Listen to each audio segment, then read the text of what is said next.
السلام علیکم students, welcome to my channel curriculum activities. Start کرتے ہیں ویڈیو کو۔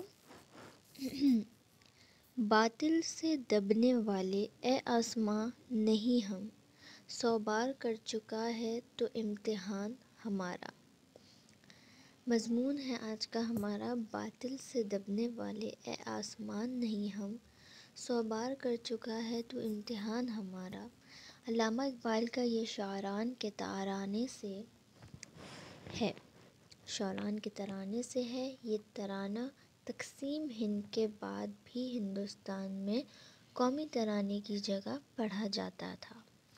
رسول اکرم صلی اللہ علیہ وآلہ وسلم نے اسلامی تعلیمات کے ذریعے مسلمانوں کی اس طرح ذہنی اور روحانی تربیت کی کہ مسلمان بڑی سے بڑی طاقت سے مقابلہ کرنے سے نہیں گھبراتے تھے۔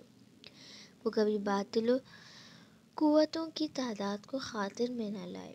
اسلام کی پہلی جنگ بدر ہے۔ 313 مسلمانوں کے مقابلے میں کفار کی تعداد 3000 تھی، لیکن مسلمانوں پر اس کا کوئی خوف نہیں تھا، کیونکہ وہ جہاد کے فلسفہ اور شہید کے مرتبے سے واقف تھے۔ اس کے علاوہ قوت ایمانی کی دولت سے بھی مالا مال تھے۔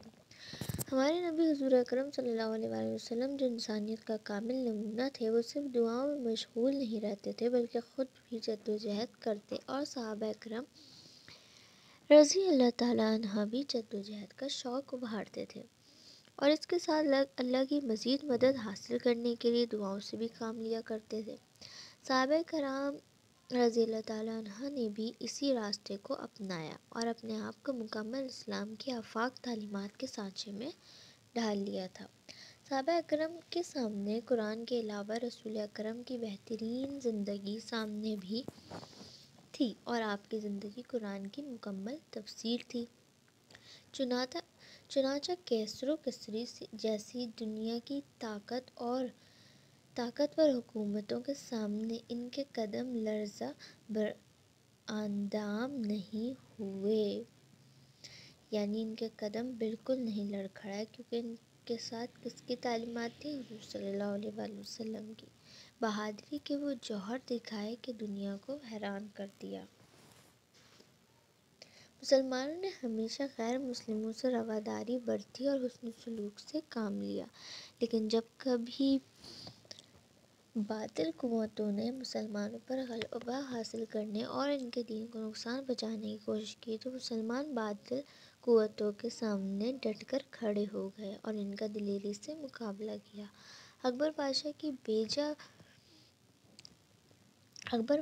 کی بیجا رواداری کی وجہ سے ملکی سیاست میں جب ہندوؤں کا عمل دخل بڑھا اور اکبر نے ایک نیا مذہب دین الہی کے نام سے جاری کیا جو اسلام کے بنیادی اصولوں کے منافی تھا، تو مجدد ایوب ثانی نے اس کے سامنے ڈٹ کھڑے ہو گئے۔ موجودہ دور میں 1965 کی جنگ، جو خالص ایمانی جذبے کے تحت لڑی گئی، پاکستانی فوج نے باطل قوتوں کو دندان شکن جواب دیا، بہادری کی وہ تاریخ رقم کی کہ دشمن اب تک اپنے زخم چاٹتا نظر آتا ہے، اور جب سے ہم ایٹمی طاقت بنے ہیں اس کے بعد سے دشمن میں اتنی ہمت بھی نہیں رہی کہ وہ ہم سے دوبارہ نبرد آزما ہو سکے، دوبارہ ہم سے مقابلے میں آ سکے، دوبارہ ہم سے لڑ سکے۔ چنانچہ علامہ اقبال ہمیں جو باطل قوت کے سامنے ڈٹ جانے اور اس کی طاقت سے خوف نہ کھانے کا درس دیتے ہیں، اس میں فلسفہ جہاد کا فرما نظر آتا ہے۔ Hope you like video. Thank you.